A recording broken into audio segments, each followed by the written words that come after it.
Welcome back to our YouTube channel, The Book Digest. In today's episode, we're diving into a powerful and practical summary of The Art of Spending Money by Morgan Housel. You know, we spend so much of our lives learning how to earn money, how to save it, how to invest it. But Morgan Housel asked this really brilliant question. Has anyone ever actually taught us how to spend it? How to use it to make our lives genuinely better? That's the big idea we're digging into today. So, Housel's first big point is this. Spending isn't some kind of science. It's not a math problem you can solve on a spreadsheet. It's an art. And it has way more to do with understanding your own psychology, your own history, and what truly makes you tick. This is a real game changer. You see someone buy a flashy new car they clearly can't afford, and you just think, what are they doing? But Housel's point is, if you knew their whole story, maybe they grew up with nothing and that car represents security to them. Their irrational choice suddenly starts to make a certain kind of sense. It's a reminder to have a little empathy, not just for others, but for our own weird money habits too. Okay, so if our past experiences are pulling the strings, what are some of these common psychological traps we all stumble into? Let's talk about the invisible forces that are secretly driving our spending decisions, often in ways that don't actually make us happier. This is such a classic trap, right? You think you want the fancy car. But if you dig a little deeper, what you really want is the feeling you think that car will give you. You want respect, you want admiration. You're not actually buying the object, you're trying to buy an emotion. But here's the kicker. Here's where it all goes wrong. When other people see you in that car, they're not thinking, wow, that person is incredible. Nope. They're thinking, man, I wish I had that car. So you're not getting their admiration, you're just sparking their envy. And that really just nails the problem, doesn't it? You've spent all this money trying to get a reaction that, well, it never actually shows up. As Housel says, it's a super fast way to lose your money and a really, really expensive way to try and earn something you were never going to get in the first place. This is what psychologists call the hedonic treadmill, and it's something we've all felt. You know, you get a raise at work, you're flying high for a week, maybe two, but then it just becomes normal. That new income is your new baseline, and just like that, you're back to chasing the next thing. The goalposts just keep on moving. So if our brains are basically wired to sabotage us, how do we fight back? Well, Housel says it's all about reframing what money is even for. It's about fundamentally rethinking its purpose in our lives. He lays out two completely different paths here. You can see money as a yardstick, something you use to constantly measure your status against your neighbors.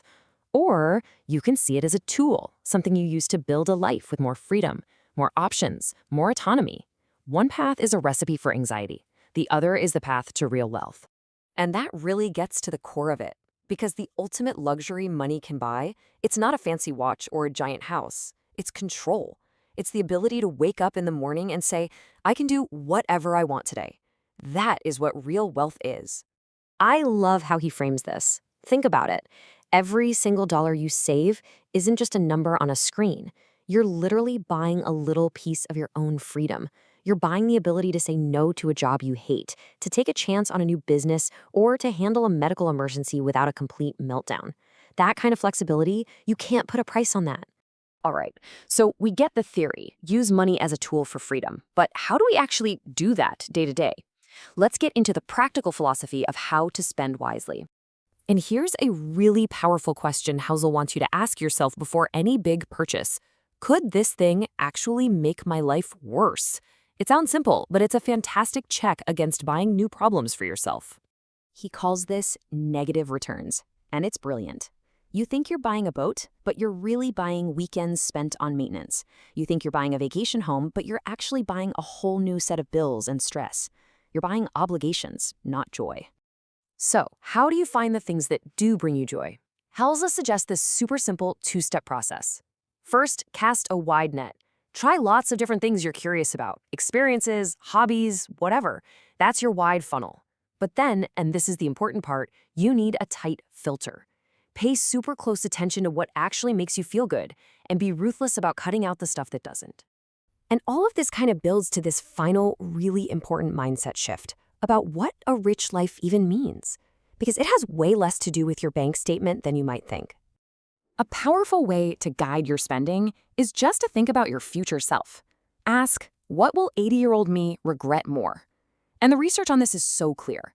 People almost never regret spending money on incredible experiences.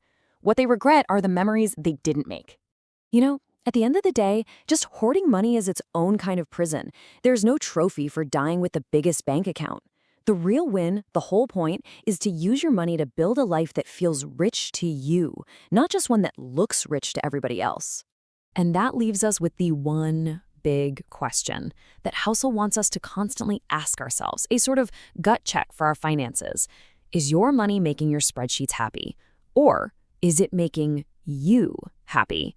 The answer to that question, well, it could change everything.